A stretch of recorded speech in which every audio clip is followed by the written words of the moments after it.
नमस्कार, आप सबका स्वागत है जस्ट हिंदी में। मैं हूं आपके साथ अनुराधा शर्मा और लेकर हाजिर हूं आपका शो डिकोड द कोड्स। तो चलिए सबसे पहले बात करते हैं चंद्रयान 3 की। चंद्रमा के दक्षिण ध्रुव पर पहुंचकर इतिहास रचने वाले चंद्रयान 3 ने एक और बड़ी खबर भेजी है। चंद्रयान 3 ने चांद पर पहुंचने के 5वें दिन दूसरा ऑब्जर्वेशन भेजा है। इसके मुताबिक चांद के साउथ पोल पर सल्फर की मौजूदगी है। चंद्रमा की सरफेस पर aluminium, calcium, iron, chromium, titanium की मौजूदगी का भी पता चला है। इसके अलावा चांद की मिट्टी में मैग्नीज, सिलिकॉन और ऑक्सीजन भी मौजूद है, जबकि हाइड्रोजन की खोज अभी जारी है। यानी अब तक कुल 9 एलिमेंट चांद की मिट्टी में मिले हैं। प्रज्ञान रोवर पर लगे लीप्स यानी laser induced breakdown spectroscope payload ने ये ऑब्जर्वेशन भेजे हैं। हालांकि चांद की मिट्टी पर मिली ऑक्सीजन उस फॉर्म में नहीं है कि सीधे सांस ली जा सके, ये ऑक्साइड फॉर्म में है। इससे पहले नासा ने भी चंद्रमा की मिट्टी में ऑक्सीजन का पता लगाया था, इसलिए इसरो को पहले से ही यहां ऑक्सीजन मिलने की संभावना थी। ऑक्साइड एक केमिकल कंपाउंड की कैटेगरी है। इसकी संरचना में एलिमेंट के साथ एक या ज्यादा ऑक्सीजन एटम होते हैं, जैसे कि Li2O, CO2, H2O आदि। H2O यानी कि पानी। इसलिए इसरो ऑक्सीजन मिलने के बाद अब H यानी हाइड्रोजन की खोज कर रहा है। इस प्रयोग में सैंपल सरफेस यानी चांद की मिट्टी या पत्थर पर हाई फोकस लेजर का इस्तेमाल किया जाता है। सरफेस के गर्म होने से प्लाज्मा बनता है और इसी से बने स्पेक्ट्रम की स्टडी कर एलिमेंट का पता लगाया जाता है। अलग अलग एलिमेंट के अलग अलग स्पेक्ट्रम होते हैं। अब जानते हैं कि स्पेस एजेंसी ने ट्वीट करके जानकारी हमें दी और उन्होंने क्या कुछ लिखा।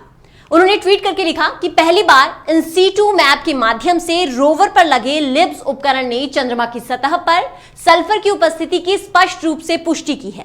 यह चंद्रमा के दक्षिणी ध्रुव पर हुआ है। उम्मीद के अनुसार aluminium, calcium, iron, chromium, titanium, manganese, silicon और ऑक्सीजन का भी पता चला है। फिलहाल हाइड्रोजन की खोज जारी है। लीब्स नाम का यह उपकरण बेंगलुरु स्थित इसरो की प्रयोगशाला इलेक्ट्रो ऑप्टिक्स सिस्टम में विकसित किया गया है। तो ये ट्वीट करके इसरो ने हमें जानकारी दी है। चंद्रयान 3 के प्रज्ञान रोवर में लगे एक यंत्र ने चंद्रमा के दक्षिणी ध्रुव इलाके में ऑक्सीजन होने की पुष्टि कर दी है।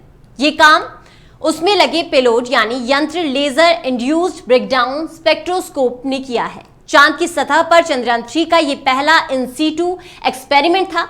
और अब ग्राफिक के जरिए जानेंगे कि आखिर ये लिब्स है क्या, जिसने ये ऑब्जर्वेशन जो है ये हम तक पहुंचाई है। इसरो के मुताबिक लिब्स यानी लेजर इंड्यूस्ड ब्रेकडाउन स्पेक्ट्रोस्कोप एक वैज्ञानिक तकनीक है। ये किसी चीज को लेजर पल्स के संपर्क में लाकर उस पर रिसर्च करती है और लिब्स चांद की सतह पर तीव्र लेजर किरणें फेंक कर उनका एनालिसिस करता है। ये लेजर किरणें बेहद अधिक तीव्रता के साथ पत्थर या मिट्टी पर गिरती है और इससे वहां पर बेहद गर्म प्लाज्मा पैदा होता है। और ये प्लाज्मा ठीक वैसा ही होता है जैसा कि सूरज की तरफ से आता है।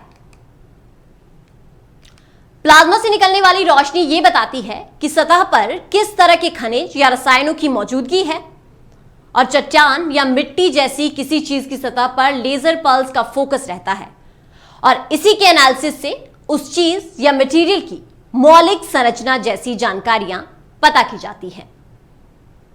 आपको बता दें कि इससे पहले 27 अगस्त को चंद्रयान 3 के विक्रम लैंडर में लगे चास्टे पेलोड ने चंद्रमा के तापमान से जुड़ा पहला ऑब्जर्वेशन भेजा था। चास्टे यानी चंद्र सरफेस थर्मोफिजिकल एक्सपेरिमेंट के मुताबिक चंद्रमा की सतह और अलग अलग गहराई पर तापमान में काफी अंतर है। चंद्रमा के साउथ पोल की सतह पर तापमान करीब 50 डिग्री सेल्सियस है, वहीं 80 mm की गहराई में -10 डिग्री सेल्सियस टेम्परेचर रिकॉर्ड किया गया। चास्टे में 10 टेम्परेचर सेंसर लगे हैं जो 10 सेंटीमीटर यानी 100 mm की गहराई तक पहुंच सकते हैं। चास्टे पेलोड को स्पेस फिजिक्स लेबोरेटरी VSSC ने अहमदाबाद की फिजिकल रिसर्च लेबोरेटरी के साथ मिलकर बनाया है। इसरो प्रमुख S सोमनाथ ने बताया था कि उन्होंने चंद्रमा के साउथ पोल को इसलिए चुना क्योंकि यहां भविष्य में इंसानों को बसाने की क्षमता हो सकती है। साउथ पोल पर सूर्य का प्रकाश कम समय के लिए रहता है। अब जब चंद्रयान 3 वहां के तापमान समेत अन्य चीजों की स्पष्ट जानकारी भेज रहा है तो वैज्ञानिक अब यह समझने की कोशिश करेंगे कि चंद्रमा के दक्षिणी ध्रुव की मिट्टी वास्तव में कितनी क्षमता रखती है। बता दें कि चंद्रयान 3 मिशन 14 दिनों का है। दरअसल चंद्रमा पर 14 दिन तक रात और 14 दिन तक उजाला रहता है। जब यहां रात होती है तो तापमान 100 डिग्री सेल्सियस से भी कम हो जाता है। चंद्रयान के लैंडर और रोवर अपने सोलर पैनल से पावर जनरेशन कर रहे हैं, इसलिए वो 14 दिन तो पावर जनरेट कर लेंगे, लेकिन रात होने पर पावर जनरेशन प्रोसेस रुक जाएगी। पावर जनरेशन नहीं होगा तो इलेक्ट्रॉनिक्स भयंकर ठंड को झेल नहीं पाएंगे और खराब हो जाएंगे।